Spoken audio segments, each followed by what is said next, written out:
Les 7e rencontres de Réagir ont eu lieu encore une fois au Palais des Papes d'Avignon. Une occasion pour les futurs et les jeunes médecins généralistes et les différents professionnels de santé de se former et s'informer autour d'ateliers, de formations DPC et de tables rondes. Comment faire en sorte que le patient puisse être en bonne santé et surtout le plus longtemps possible. C'est de la compresse, vous avez vu, tissée, les bourgeons passent au travers. Tous les produits qu'on utilise à haute norme pour les médecins sont très irritants, toxiques, donc il faut souvent des gants, des masques.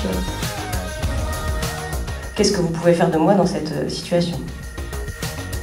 Cette année, pour la première fois, nous avons organisé une session pour les collectivités territoriales pour leur permettre de comprendre ce qu'est un jeune médecin, quel est le parcours pour ses études et quels sont les déterminants à son installation. Le département de Saône-et-Loire, précurseur dans ce domaine, a présenté une nouvelle façon d'exercer la médecine générale. Le modèle est assez simple. Le médecin est recruté tout simplement pour faire ce pourquoi il était formé. Tout le reste, toutes les questions administratives, toute la gestion, le département s'en occupe. Les médecins de médecine générale aujourd'hui, ils ont une autre attente. La société a évolué, eux aussi. Ils ne souhaitent plus exercer comme leur père exerçait il y a 20 ans, 30 ans ou 40 ans. D'autres sujets ont aussi été abordés, comme la recertification qui permettra un meilleur suivi de la formation des généralistes au cours de leur carrière. Il ne s'agit pas de repasser un examen, il ne s'agit pas d'être contrôlé. Il s'agit simplement d'apporter la preuve qu'on a fait la démarche vertueuse de maintenir ses connaissances et ses compétences. Tous les 5 ans, on estime que 50% des connaissances ont évolué de façon significative. Donc si vous ne faites rien, au bout de 10 ans, vous êtes à 25% des connaissances nécessaires. Revenons ensemble sur cette année marathon du début de mandat. Un autre moment important du congrès, le Grand Petit Journal, qui reprend de manière originale l'actualité syndicale de l'année.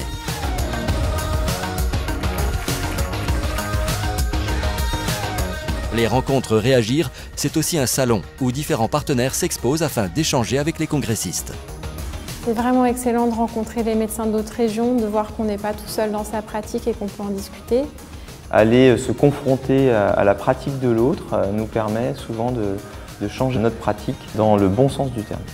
Et de savoir qu'on avance ensemble et qu'on regarde dans la même direction avec de la pluriprofessionnalité, je trouve que c'est vraiment génial. Enfin, je veux dire, il y a vraiment de l'échange à tout niveau. Ça m'intéresse déjà de me former pour ma pratique quotidienne.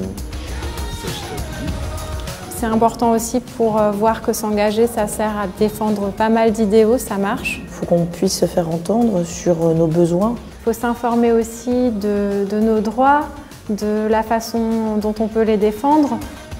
À nous de réfléchir à l'avenir qu'on veut, à nous d'essayer de le mettre en place et c'est un petit peu le projet de Réagir pour les années qui viennent.